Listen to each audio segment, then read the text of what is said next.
today's video. So it has been about a month since I posted my original sort of announcement video letting you guys know that going forward I would only be purchasing beauty products from cruelty-free brands. I have gotten some questions from people though over the past month, both you guys and also just family and friends, and just asking me like how hard it's been, and also just some general comments from people saying, you know, this is something that I would really like to do, but I have no idea how to get started. I feel completely overwhelmed. And I get that. I have been contemplating this sort of transition for 2 years, and it took me a long time because I just felt overwhelmed. Every time I thought about it, I thought like, ugh, I own so much makeup, I own so many beauty products, and where would I even begin? So over the course of the last month, I have taken some notes and just written down, I'm old school you guys, I love like pen and paper, but I have written down some tips and tricks that have kind of helped me to make this transition a lot more smooth. I have to say that it has been a very smooth transition for me. I haven't, you know, had any meltdowns in the makeup aisles because I haven't been able to purchase from Maybelline or NARS or CoverGirl or what have you. I've just really grown to continue to love the brands that I have loved for years that do not test on animals, but also I've kind of started to think outside the box a little bit, and I have discovered a whole new world of makeup, which really excites me. There are so many brands out there that I had no idea even existed that I have just kind of come to learn about over the past month through this whole cruelty-free adventure. But anyways, today I wanted to share with you guys 5 tips that I have just kind of formulated myself here to share with you guys that hopefully will be helpful if you do want to try and make this transition but you're not really sure how to start. Tip number 1, and this was the most important one for me to realize myself, is that you don't need a clean slate. This is a process, and I think that a lot of people, when they think about going cruelty-free, look at their collection like I did and think, oh my gosh, I have so many products that are not cruelty-free. Where do I even begin? My initial thought was like, oh my gosh, I'm gonna have to throw out or give away all of the products I own that aren't cruelty-free. But when you sit down and really logically kind of think about that, it doesn't really make any sense. You've already spent your money on the product, you've already supported the brand, and getting rid of that product is only going to be wasteful, both in terms of your hard-earned money and environmentally as well. Don't throw anything away. Just, sit down, take a deep breath, and realize that this is a process. It's not going to happen overnight. The ultimate goal here is that eventually all of your products will be cruelty-free, or at least the majority of them will be. So tip number 2 would be to find cruelty-free replacements for your items once they run out. That's really the best time for you to make this switch. So take a look at your collection. If you notice that maybe your foundation is running low and the one that you have currently is tested on animals, do a little research. There are so many amazing blogs and websites, which I will get to in a few minutes here, that can, really be great resources for you. It's taken a lot of the guesswork out of everything. And, you can just kind of do your research and get excited about trying new products. I have really gotten excited about trying new products, and I found some really new amazing products. So there are no lack of makeup products, beauty products, toiletries available out there. Literally thousands and thousands, hundreds of thousands, maybe millions, I don't know. And I just think it's exciting to find new products. So yes, just replace things as you run out. Tip number 3 would be to educate yourself. So familiarize yourself with legitimate, trustworthy websites and blogs. I've written down several here, on the next page here, that I really feel are like the best of the best. Cruelty Free Kitty and Logical Harmony are my top 2. Those girls work so hard on their blogs.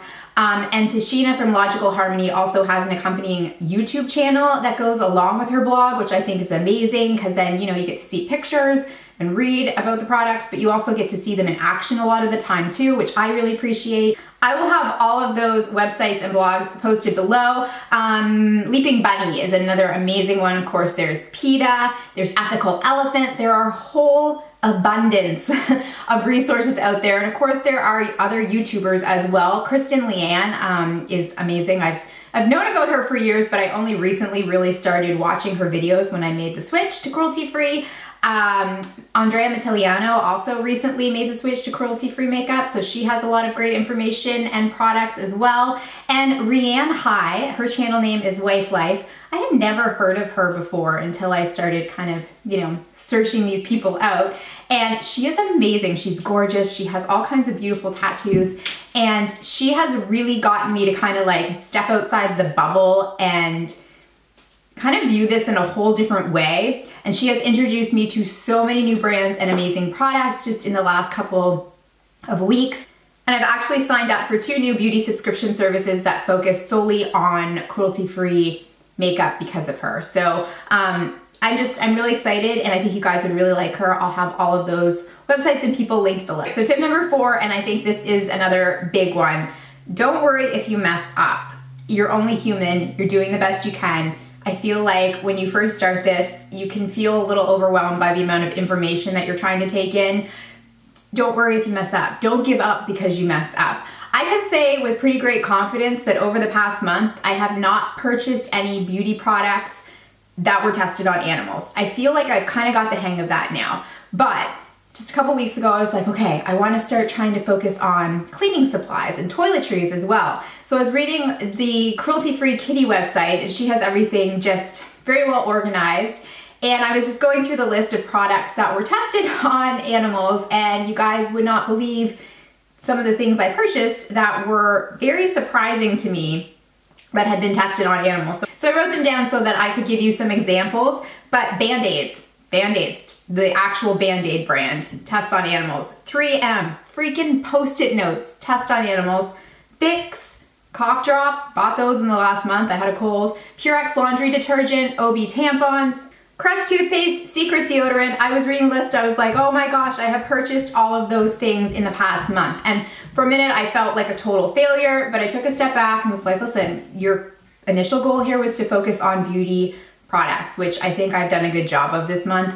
So, now I know that I will, just look for a different kind of laundry detergent, different type of toothpaste. It's not a big deal. And you may be thinking like, oh my gosh, every time you pick up an item, do you have to read about it? Do you have to research it? But I found it quite easy after just reading through these lists a few times to just remember what is what and just be able to navigate through the stores or online websites with quite a bit of ease. So it really doesn't take that long before you will remember what brands are cruelty-free and what are not. And like I said, if you make a mistake, learn from it and just move on. Okay, so my 5th and final tip would be to find some online communities that are going to help to support you in this transition. So there are so many Facebook pages, Instagram pages, YouTube channels where you can be an active member of the conversation. You can, ask questions and not feel silly about them, because chances are if other people are there, they're there for the same reasons as you are. They have the same sort of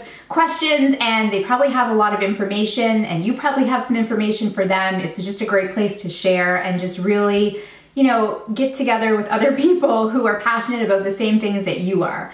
But I do think no matter what you're doing, it's always beneficial to have some sort of a support group, and there, like I said, are just an abundance of resources and places where you can join the conversation and get loads of information online. So those are my 5 tips for going cruelty-free. I hope you guys enjoyed this. I hope you found it helpful. I know that I have found so many great people and resources online in the past month that I am very thankful for. So if you guys were able to take anything away from this video, I certainly am happy about that. Also, I would love for you guys to join the conversation. Let us know what other blogs, websites, YouTube channels, resources you know of that are great for people who are just getting started with cruelty-free, or maybe who have been doing it for a while but just want to learn more. Thank you so much for being here, guys. It really does mean the world to me. Take care of each other, and I'll see you soon. Bye.